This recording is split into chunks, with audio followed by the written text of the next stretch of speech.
ప్రభుత్వంలో ఉన్న వాళ్ళు మరి ప్రభుత్వం మీద నిరంతరం కష్టపడుతున్నటువంటి గౌరవ ముఖ్యమంత్రి మీద ఈ రకంగా మాట్లాడడం సరికాదు. ఏదున్నా మరి సురేఖ గారు దీని మీద స్పందించి ఏదైతే సుష్మిత మాట్లాడినటువంటి మాటలను తీవ్రంగా ఖండించి పార్టీ అభివృద్ధి కోసం పార్టీ మళ్ళొక్కసారి గౌరవ ముఖ్యమంత్రి రేవంత్ అన్న నాయకత్వంలో మరి రెండోసారి కూడా ప్రజాపాలన రావాలి.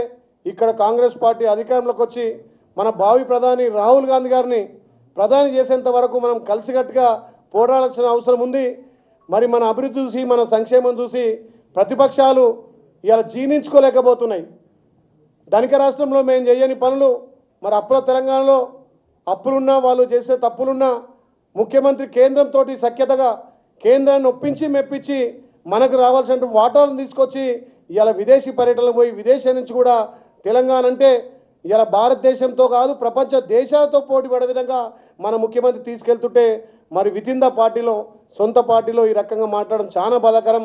మరి ఎంతోమంది పార్టీని నమ్ముకున్న కార్యకర్తలు గ్రామాలలో చాలా ఇబ్బంది పడుతున్నారు.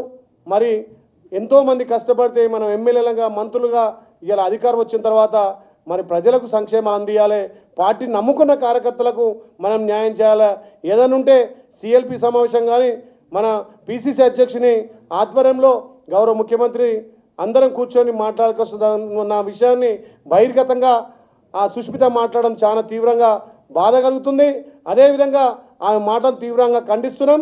తప్పకుండా సురేఖ గారు కూడా స్పందించి ఆమె మాటలను ఖండించి పార్టీకి ప్రభుత్వానికి ఎక్కడ కూడా ఇబ్బంది లేకుండా మన ప్రభుత్వం చేస్తున్న అభివృద్ధి కార్యక్రమాలు లోతుగా తీసుకెళ్లాల్సిందిగా వారు కూడా విజ్ఞప్తి చేస్తూ ముఖ్యంగా మా యాదాద్రి భువనగిరి జిల్లాకు సంబంధించి 22A కింద ఉన్నటువంటి నిషేధ జాబితాలను గత 4 నెలల కిందనే అసెంబ్లీలో నేను మాట్లాడడం జరిగింది. మా ఆర్ఎన్బి శాఖ మార్చులు కోమటిరెడ్డి వెంకరెడ్డి గారు అసెంబ్లీలో మాట్లాడినప్పుడు కూడా ముఖ్యమంత్రి దృష్టికి తీసుకుపోయి సంబంధిత శాఖ మంత్రి పొంగులేటి సీనన్న కూడా తప్పకుండా మీకు న్యాయం చేస్తాం, కొంత అధికారుల తప్పిదం వల్ల గత ప్రభుత్వంలోనే 22A కింద ఉన్నటువంటి భూములను హైకోర్టు ఆదేశాల ప్రకారం సంబంధిత ఎంఆర్ఓలు కానీ ఆర్టీఓలు కానీ సంబంధిత కలెక్టర్లు అక్కడ రిజిస్ట్రేషన్ ఆఫీసులకు ఈ 22A జాబితా పంపడం వల్ల అది ఆగిందే తప్ప ఈ ప్రభుత్వం 22A పెట్టి ఏ పేదోడికి భూమి గుంజుకోవాలనో ఏ పేదోడికి ఇబ్బంది పెట్టిన లక్ష్యం కాదు. కాంగ్రెస్ ప్రభుత్వం అంటేనే పేదలకు బడుగు బలైన వర్గాలకు ఎస్టీ ఎస్సీలకు భూములు వంచిన చరిత్ర కాంగ్రెస్ పార్టీది. పేదోళ్లకు ఇండ్లు కట్టించిన ప్రభుత్వం కాంగ్రెస్ పార్టీ. అలాంటి కాంగ్రెస్ పార్టీ ప్రజల కోసం ప్రజల సంక్షేమం కోసం పనిచేస్తుంటే ఇలా ప్రతిపక్షాలు చిల్లర మల్లర మాట్లాడుతున్నారు. మా గౌరవ ముఖ్యమంత్రి నాకు పిలిచి మాటిచ్చిండు, నువ్వు అసెంబ్లీలో మాట్లాడు, ఇలా సంబంధిత శాఖ మార్చులు మీకు దానికి చేస్తారంటే పొంగులేటి సీనన్న కూడా యాదాద్రి భువనగిరి జిల్లా ఉన్నటువంటి 22Aను తీసేస్తా అని చెప్పి మాట ఇవ్వడం జరిగింది. ఆ దశగా పనులు జరుగుతూ ఉన్నాయి.